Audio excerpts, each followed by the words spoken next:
Voilà.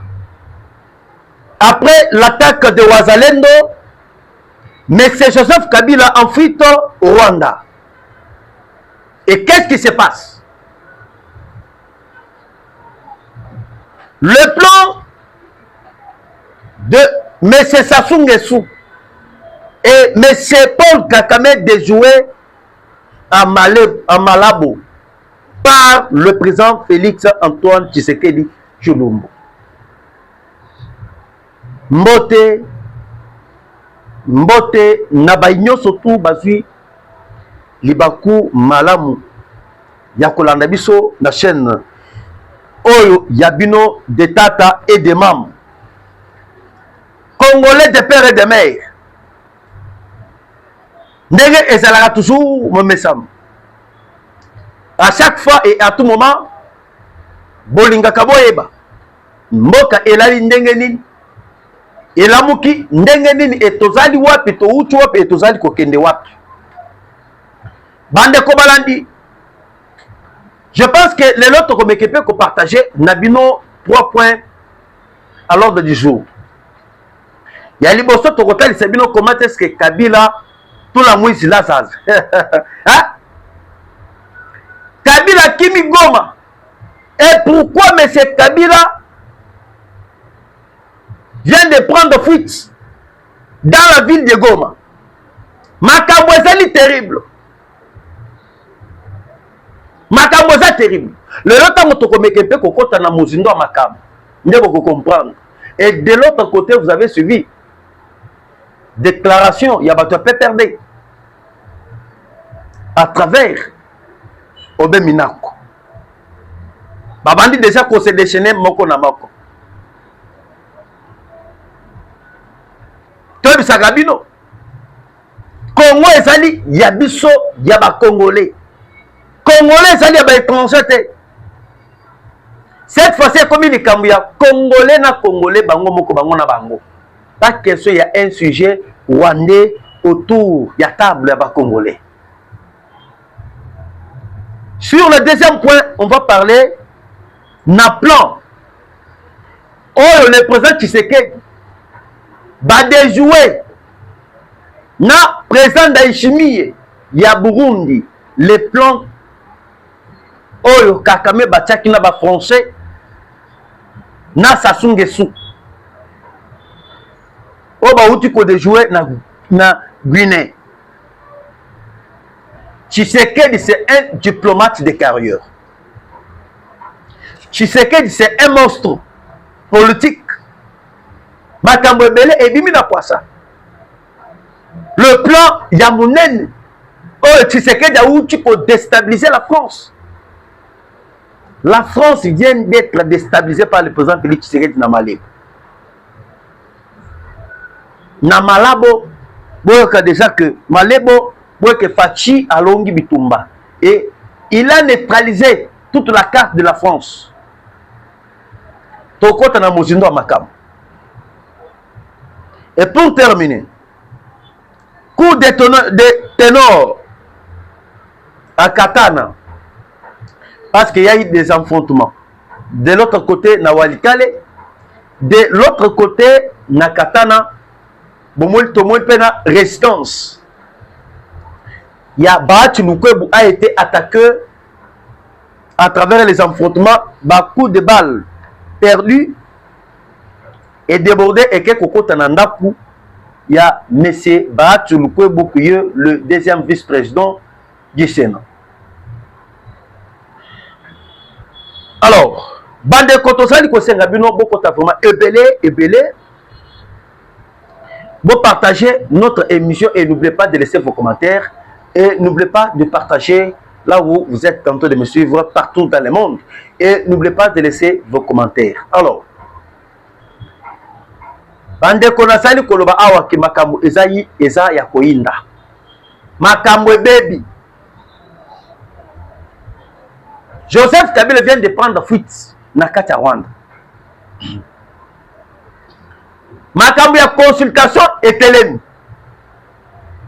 Ngana bisake bino makambo oyo Kabila azali kosala kuna na parti ya Goma ezali baventure et lelo emonani. Et comment est-ce que Kabila se retrouve na kati ya Rwanda? Na minute oyo nasali koyebisa bino, il y avait déjà des drones oyo ezalaki na likolo, ezalaki na cible ya monsieur Joseph Kabila. Bolingaki boyo keke na semaine oyo euti koleka Kabila azali abattu. Tout ça, ce sont les Américains. Bon, tu connais comment est-ce que Rwanda où tu peux renforcer la sécurité militaire, na résidence. Il y a M. Joseph Kabila na parti à Goma. À renforcer sécurité à Kabila Pambate, à renforcer sécurité à Kabila et par rapport, il y a donc des cibles d'attaque. Oh, ezali likolo. Et au moment où je suis en train d'échanger avec vous, M. Joseph Kabila n'est plus dans la ville de Goma. Il avait tenté d'être à Mbwereman. Parce que Mbwereman, ezali qu'on séparait des provinces. Province à Nord Kivu, na province à Sud Kivu. Mbwereman ezali na katikati. Maintenant, lorsque les Américains ont compris, Kabila est en train de jouer maintenant la carte, il y a qu'à s'installer. Dans Mbwereman est comme la capitale. Bukavu, Goma, Baba ne peut dépendre de Mbwereman.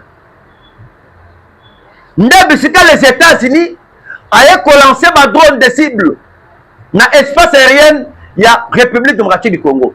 Et ce n'est pas pour rien. Que les États-Unis d'Amérique ont lancé satellite dans l'espace aérien du Congo, sur toute l'étendue de la RDC. Et ça qui par rapport à contrôler tous les mouvements suspects à Kabila.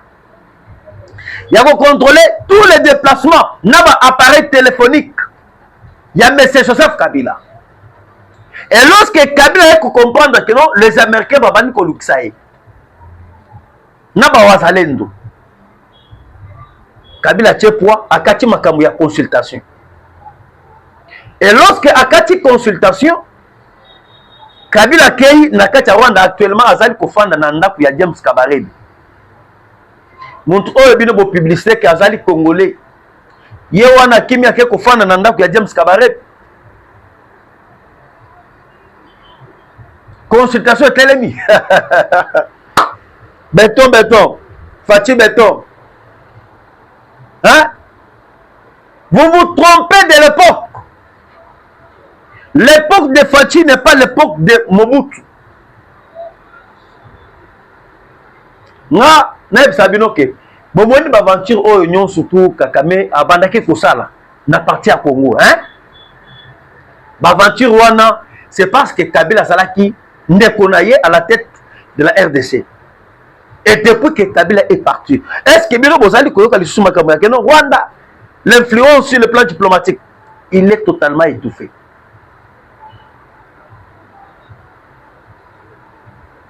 Et au moment où je vous parle, Joseph Kabila Boyoki, déjà, déclaration, il y a perdu. Bango na bango bakomi divisé. Tout ça, na groupe, il y a perdu, bango bazali kolobake, non? Joseph Kabila, biso toyebi makambo na été. Lorsqu'il s'est retrouvé dans la ville de Goma, biso tozali non concerné. Wan kam mususu ya bato perdu. Biso tozali concerné te. Makambo oyo Kabila zali kosala. Ya kokota à partir de Rwanda. Pour traverser vers Goma.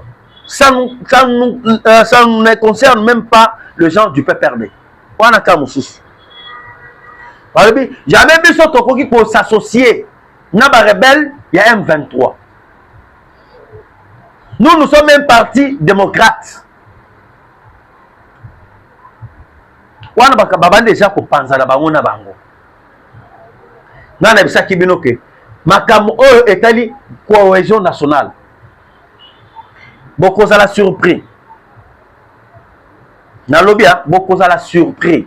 Na cohésion nationale. tous les politiciens congolais que vous voyez là, à la table, il y a négociation. Mais Kabila, Nanga, Bakozala écarté. Bokanga makam oyo, ngai, Nazali Koueb Sabino. Nazali, Moulobeli Nabino. Mais lorsque nous venons ici, nous venons et pour vous apporter un plus et faire aussi des analyses. Bokozala surpris, maintenant Bokozala tout autour, il y a dialogue.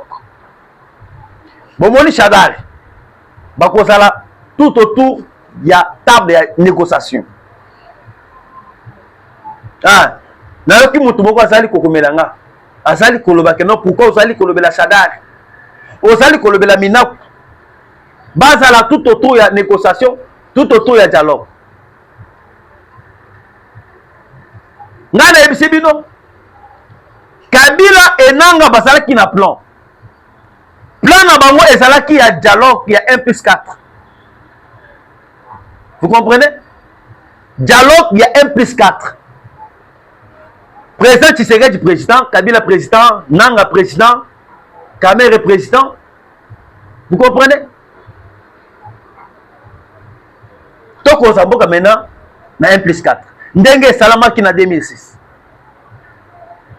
Maintenant, pour casser maintenant Jim Nabango, pour que Bino comprendre que Fatia c'est une stratégie. Azal Ngolo, Azal politicien Makas.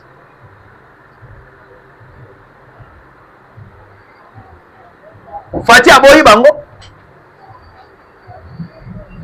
Négociation là-bas M23T. Parce que ceux qui toquent na 1+4, Bokanga Yango na Moutou na Biso. C'est-à-dire toujours légitimer M23 de M. Paul Kagame. Et nous donnons la force au Rwanda. Maintenant, tous les Congolais sont d'accord. Tous les Congolais ont infiltration. Il y a un moment où il a fallu que Baminak bazo kokota. Bachadai bakokota. Mais Kabila sera cassé, Nanga sera cassé. Sort maintenant il y a Kabila, ceux qui ne l'ont pas obtenu sur le gouvernement Union nationale. Sort il y a Kabila Kozala Nengeni. Kabila sera arrêté à la CPI. Ou soit Kabila sera abattu par le Rwanda. Na deuxième point, c'est là où vous allez comprendre que décret Tshisekedi avec les Américains va coincer Kagame sur le plan diplomatique. C'est là où vous allez comprendre que Tshisekedi a sali gagnant. Yamongana Sarabino que un gagnant ne s'agite pas. Muntu oyo amiyebi que azali champion. Muntu oyo amiyebi que nakati naye peut-être il est avec Dieu. Il ne peut jamais s'agiter. Regardez aujourd'hui, le président Félix Azali, calme. Il ne s'agite pas, ni déclaration, ni quoi. Dengue Rwanda Babani Kolena. Vous voyez que on compare maintenant Kayikwam avec Olivier Ndoungiré, le ministre des Affaires étrangères rwandais. Moussika, na Kayikwam. Et les gens ils ont perdu. La bataille sur le plan diplomatique, c'est grâce à Madame Thérèse Kayikwam.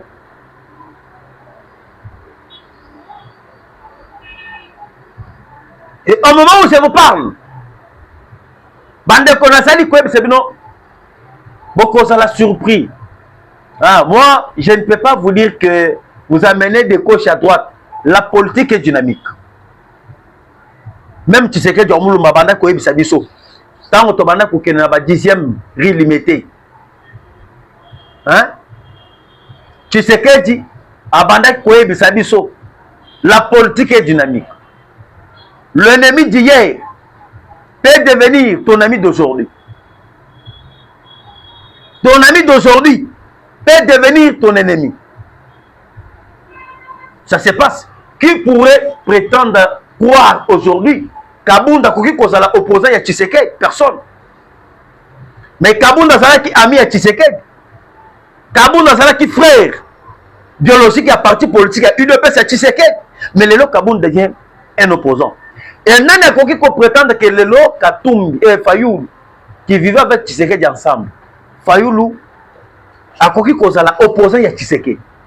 Fayulu akoki peut aussi changer sa carte ya kozongela Tshisekedi. Nde maître oyo atangisanga politique abanda koloba. La politique est dynamique. Un ennemi na yo ya lobi akoki koya ami na yo ya lelo. Yango nga nazali ko répéter toujours. Vous avez l'histoire de Senko. Au moment où ba Senko ba to Senko oyo bako changer plan, bako trahir Kabila. Bokanga makambo ngai na sali kebisa bino. Parce que tango bakoya pona makambo tali cohésion nationale. Cohésion nationale bakotala tous les partis politiques qui sont en République démocratique du Congo. PPRD ensemble à Katumbi qui sera représenté par Otebengi Moïse Monindela. Salomon Escadela, oui. Salomon Escadela a représenté parti politique et à Katumbi. Katumbi a sera à Libanda. Fayou Nami Kabila Nanga pas na CPI. PPRD est représenté et pas Bamina. Bazo ko soutenir Kabila pourquoi? C'est pour que bazo ba poste ceux qui nous éviter. Vous pensez que ceux qui Kabila est awa, bango ba ko sala ba président. Bako sala ba président, bako souhaiter toujours pas na ba poste na bango, pas se maintenir toujours en politique et tout comme ça, c'est leur objectif. Mais au lieu que ba bénéficier ba poste wana na un sujet rebelle. Ba moni maintenant cohésion nationale de Salim. Il préférait maintenant tant mieux devenir assister na cohésion nationale. Bango ba part de cadeaux. Mais en même temps, tobomi mixage et brassage. Il y a M23.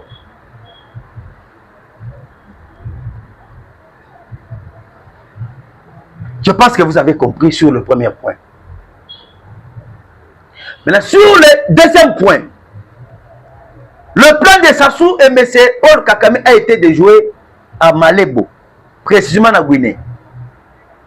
Fatia Zafin. Tout ça qui est politique, qui se crée dans le bâtiment chaque mois.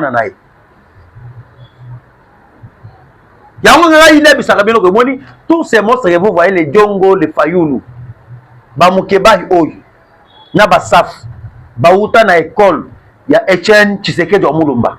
Moutouta Kosabino. Et les entambo ici que vous voyez, actuel honorable de l'Assemblée nationale.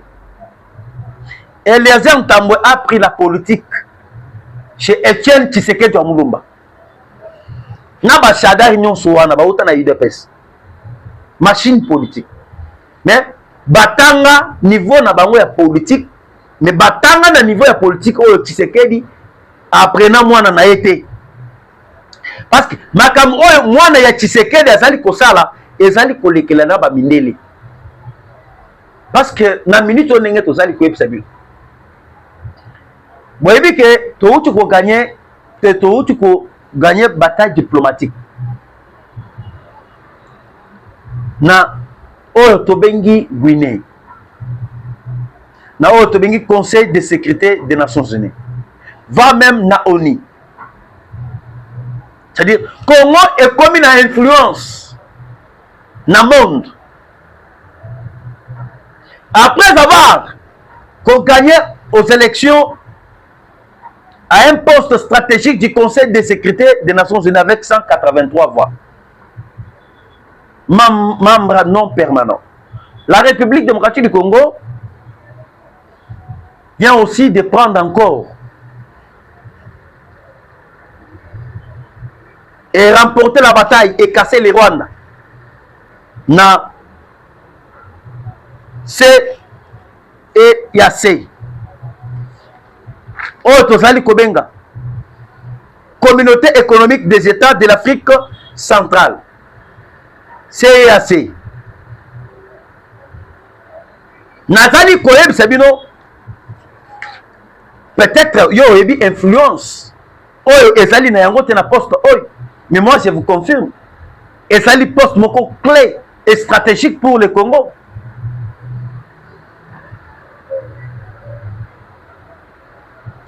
Au moment qui présence à Sassou. Présence à M. Paul Kakame. Na CAC. Présence à Kakame présence à Sassou, c'est la présence de la France. C'est la France en personne. Mais moi, je vous confirme tout ce qui s'est passé là-bas. Tshisekedi Abimi vainqueur. Burundi, RDC, Bango Mibale. Rwanda, Brazzaville, Bango Pe Mibale. Des AD.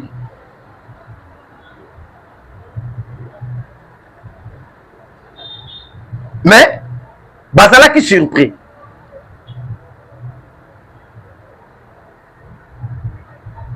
C'était prévu que Rwanda a sa présidence.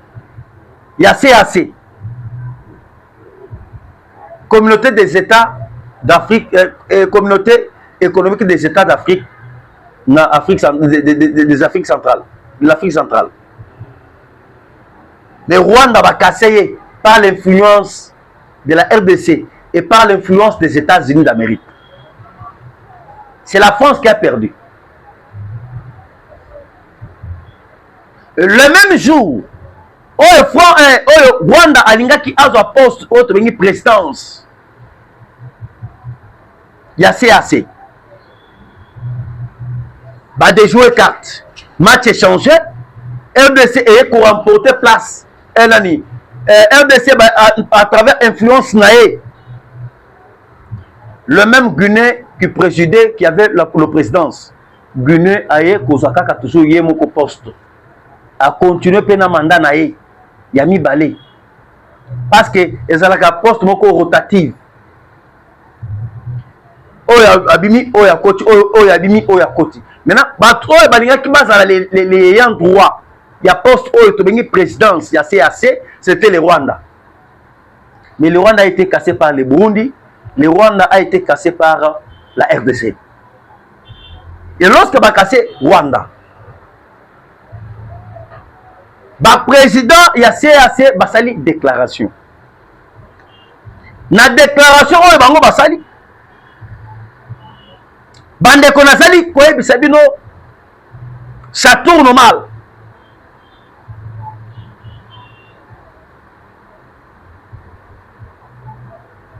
Azotant il a bien nos déclarations.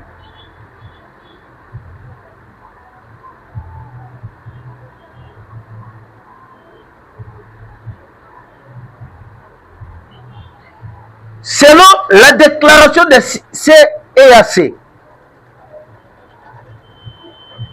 ordonne le retrait des troupes rwandaises de la RDC lors du sommet de Malebo. À Malebo, capitale de la Guinée équatoriale, le président de la République Félix-Antoine Tshisekedi Tshilombo active samedi 7 juin 2025 à la 26e session ordinaire de la conférence des chefs d'État et des gouvernements de la communauté économique des États de l'Afrique centrale, CEAC, tenue dans la ville de Sipopo sur l'île de Bioko.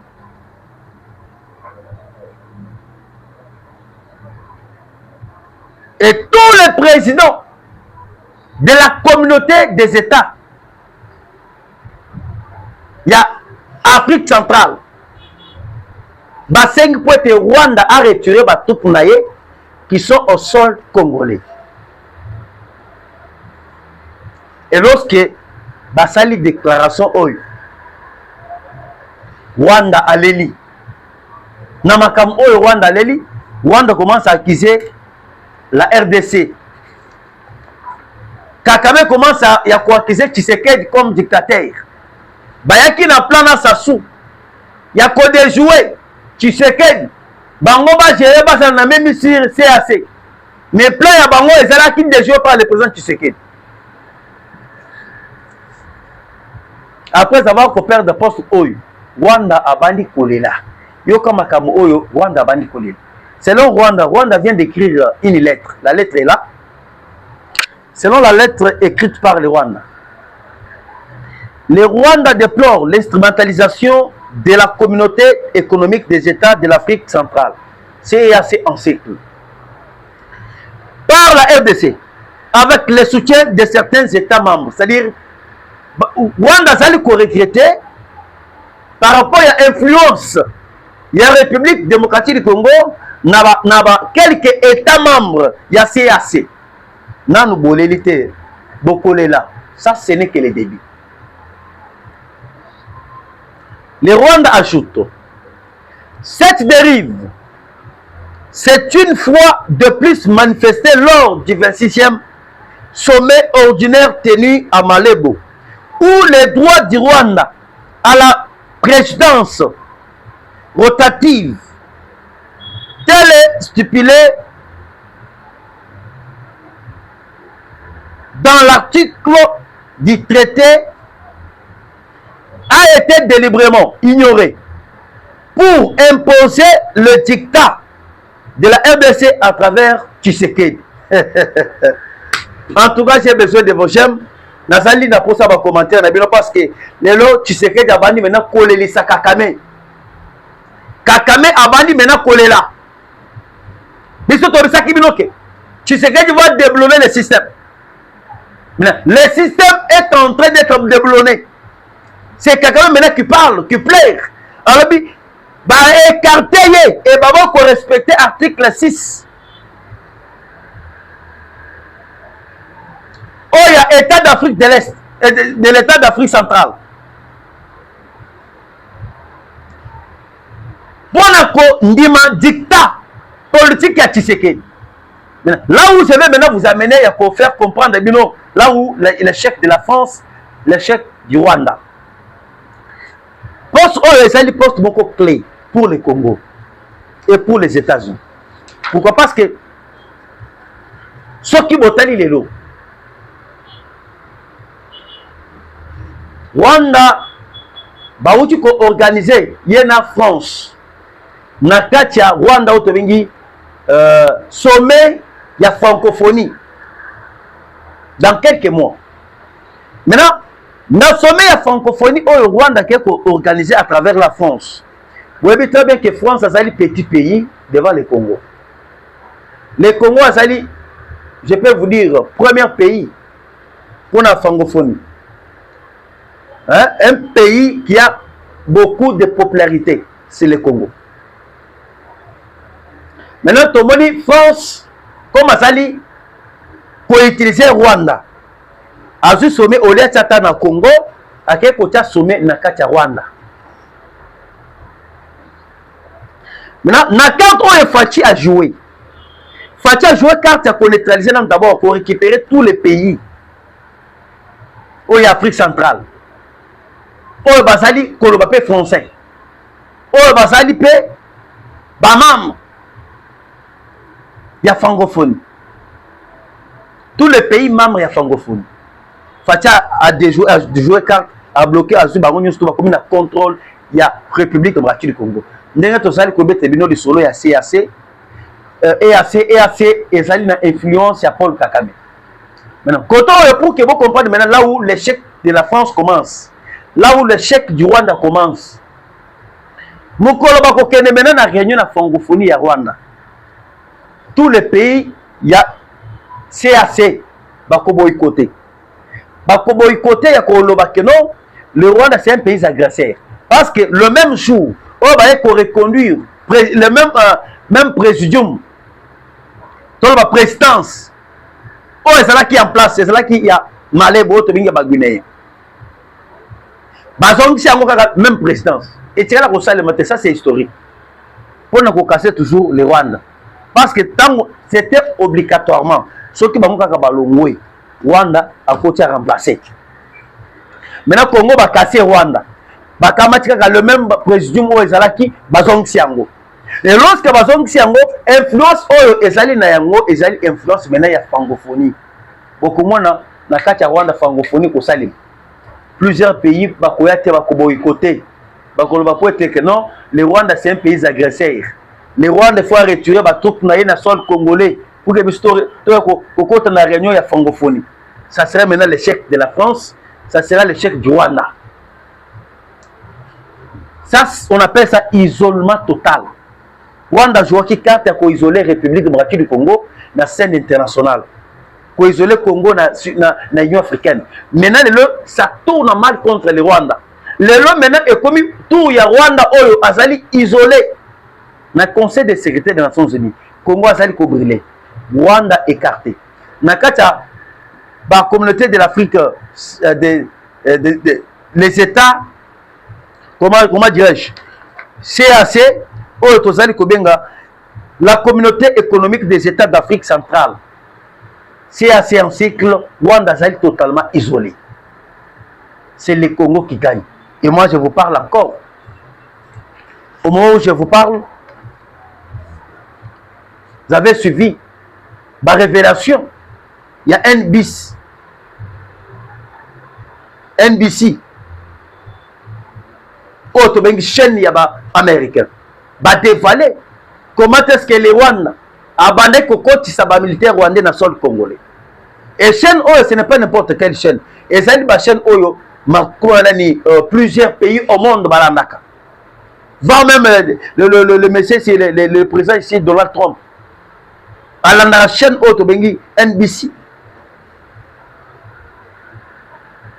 Bah montre déjà balati noir sur blanc l'implication du Rwanda au sol congolais depuis le minerai congolais. Et moi je vous préviens encore mes chers amis. Au moment où je vous parle, voyez que c'est fini pour les Rwandais. Parce que ceux qui vont talibé bateau, bah qui, bah bref, bah vidéo oyo, bah mercenaires oyo, bah zala qui na goma oyo, bah kenda ko humilié par Willy Ngoma. Lorsque bah zala ko traverser na petite barrière, bah zala ko traverser na petite barrière, ozo ka Willy Ngoma zala ko bele la bango, quickly. Batouana bangonde ba memi ba preuve nyonso ndenge ba Rwanda ba kotiaki ba M23 à partir ya 2021.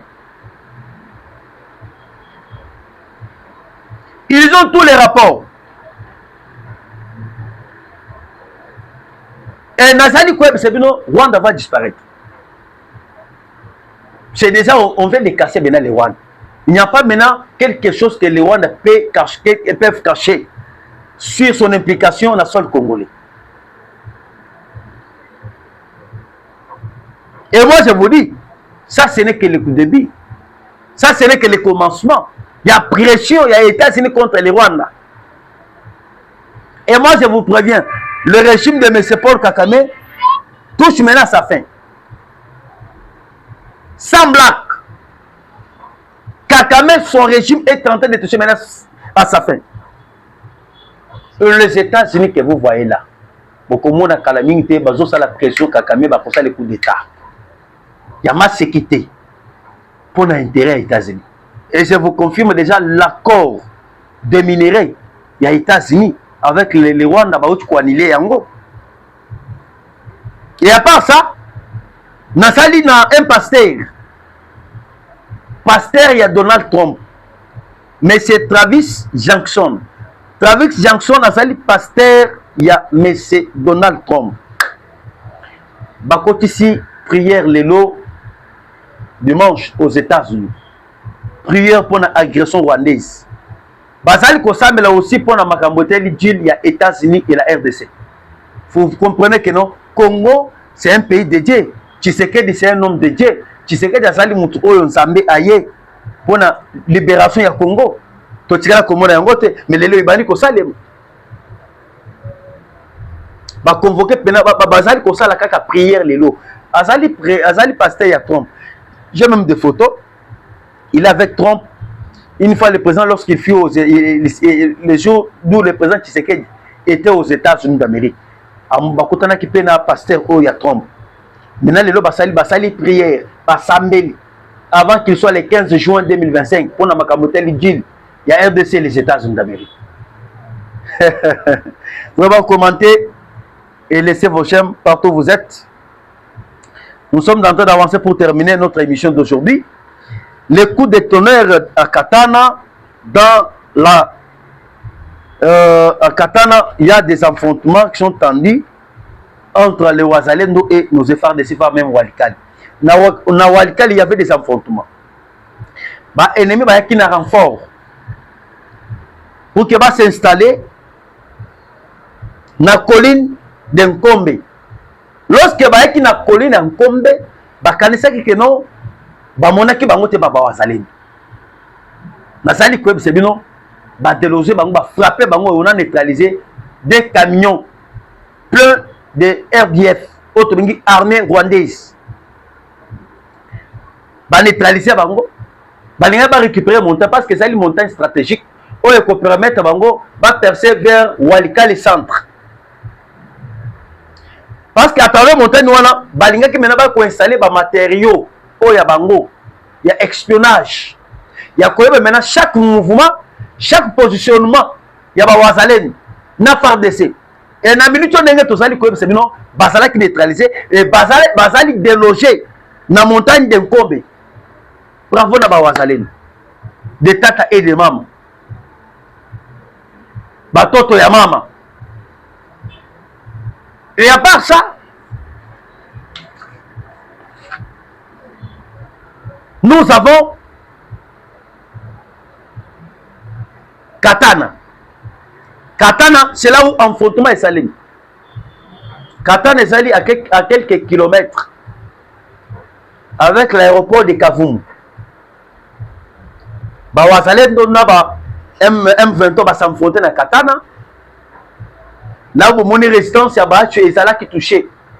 Où sont les images? Je peux vous balancer les photos.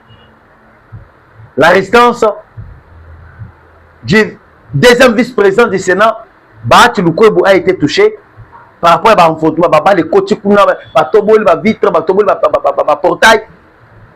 Enfin, même, Ezala kuna résistance, Ezala qui peut toucher. Banyama oyo bokomona bango lisusu te. Parce que alim oyo tozali kokena makam. Bokomona comment est-ce que toko frapper bango. Biso to banga moto lisusu ta. Nous sommes là pour la République. Nous sommes là pour parler du Congo. Nous sommes là pour parler pour le peuple. Ah. Et surtout, tobo sanate makambo ya instrumentalisation. Batona bazali na politique ya ko utiliser ba Congolais. Pour instrumentaliser les Congolais. Il y a qu'entre nous tous se faire ailleurs. Pour l'avantage au Yabango. Au moment où mon mususu afandi à côté wana azali kola na ngai, il commence à dire tolembi bino. Tolembi bino. Soko tali makamwana otune olembi biso par rapport à quoi? C'est-à-dire pour na bino Kabila sala qui bien pendant 18 ans. Il y a comme les biso ba Rwandais au Congo. Même les biso l'armée rwandaise au sein de notre armée.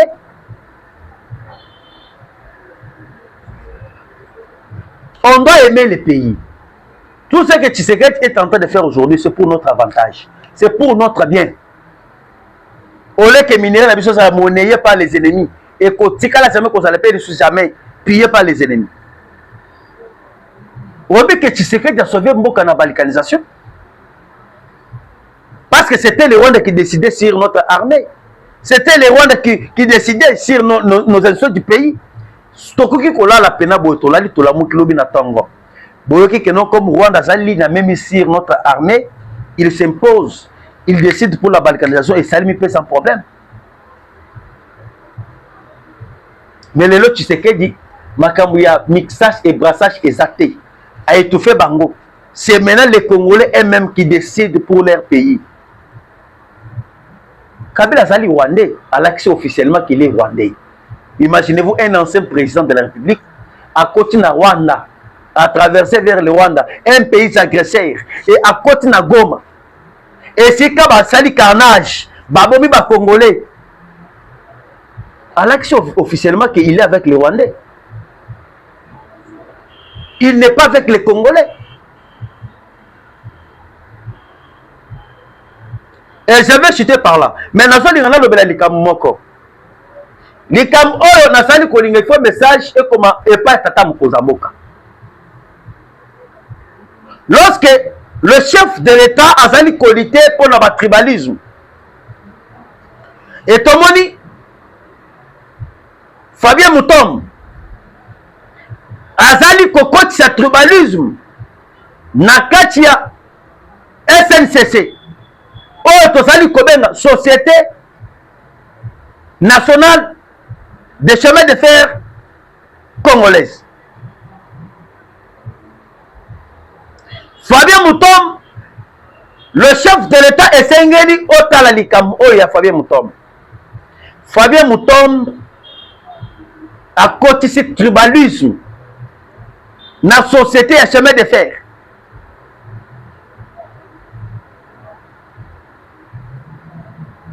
Le lot, tout le monde que grâce à le président Félix Tshisekedi, depuis que Bapona qui n'est pas un peuple congolais, il y a qui relevé des défis dans le SNCC. Le lot, chaque fin de mois, il y a 3 millions de dollars pour nous ça. Société et chemin de fer. Autre SNCC. Mais on a appris. Société on a basali kofuta batu na to. Il y a 1000 francs. Tandis que le gouvernement congolais a zali kopé sambon, le président Tshisekedi a zali kopé sambon na to du jour où il biso to zali ko salé. Mais bango bazali ko kamata mbongo wana bazali ko kende kofuta batu na to ya 100 ya 1000 francs. Et nazali ko c'est bino bazali ko marginaliser le Kassayen. Ngabu sala na ngai ezali ya ko dénoncer. Na koloba na ko panza vérité. On doit sauver la société nationale congolaise du chemin de fer. Ma cotisation politique et pas Fabien Moutom. Comme Fabien Moutom bazali Katangé, il cherche toujours donner les avantages aux Katangé. S'il y a peut-être que non, avantage, il y a un voyage, il y a un déplacement. Bazali kopé sa bakatangé et bazali kobo sa na bande koto bingi bakasayen. Ah, le président de la République a zali pour na bikolo nyonso. Société est composée avec bikolo nyonso. Tout le monde qui katumbi azala ki katangé, mais katumbi a été koboma SNCC, il y a kosala auto bingi ya société, il y a akuna matata. Mais lorsque Tshisekedi est venu avec relever des filles, il y a chemin de fer. Mais le Fabien Moutom, comme Azali DG, a commis qu'on politisait la société à l'État. Il prend les Katangais qui sont là-bas au Katanga. À Tindi Bango, na Kasaï oriental. Et d'autres pays Kasaï central. Mais na Kasaï central, nous avons des sous-directeurs. Nous avons des directeurs. Oh, basé de capacité, il y a qu'on gérer la société, qu'on gérer ma poste clé. Mais basali ko kamata ma poste minine wana, basali ko casser les Kassaïens, basali ko tinda toujours les Katangais. Et à ce système, il y a qu'on diaboliser, qu'on fait ce message à tribalisme. On va dénoncer. Oh, les alimabé. Oh, basali ko coach sa politique. Imaginez-vous, mon toazali ko futa manato ya 1000 francs. Mais bino bozali ko zambong nato ya 1000 francs. On doit aider le président Félix Tshisekedi. On doit aimer le pays.